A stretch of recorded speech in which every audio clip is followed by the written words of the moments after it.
आजच्या काळात जेथे गाई म्हशींचे दूध उत्पादन सर्वसामान्य झाले आहे, तेथे महाराष्ट्रातल्या एका छोट्या गावात आई गोट फार्म नावाचा एक अद्वितीय प्रयोग घडत आहे.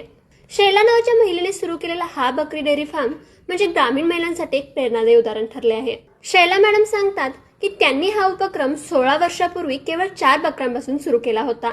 आज त्यांच्या फार्मवर 200 पेक्षा जास्त सानेन जातीच्या बकऱ्या असून ही नेदरलँडमधील प्रसिद्ध दुग्धजन्य जात आहे, जी भारतातील लोकप्रिय झाली आहे.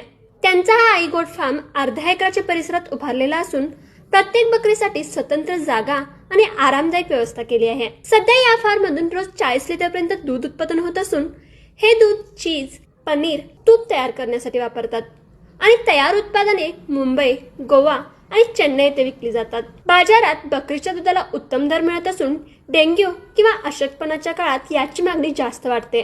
बकरीचे दूध हलके, पौष्टिक आणि सहज पचणारे असल्यामुळे त्याचे सेवन आरोग्यास अत्यंत लाभदायक ठरते.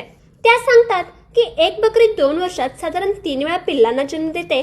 त्यामुळे दूध, पिल्लांची विक्री आणि शेणखत या तिन्ही स्रोतांमधून चांगला उत्पन्न मिळतो. बकरी पालनात सर्वात मोठे आव्हान म्हणजे हवामानातील बदल आणि आजार.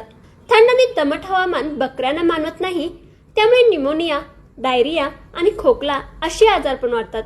यासाठी नेहमी त्यांच्या फार्ममध्ये एक डॉक्टर उपलब्ध असतात. आज शैला यांचा आई गोट फार्म हा केवळ एक डेअरी फार्म नाही, तर आत्मनिर्भरता आणि ग्रामीण उद्योगाचे जिवंत उदाहरण बनले आहे.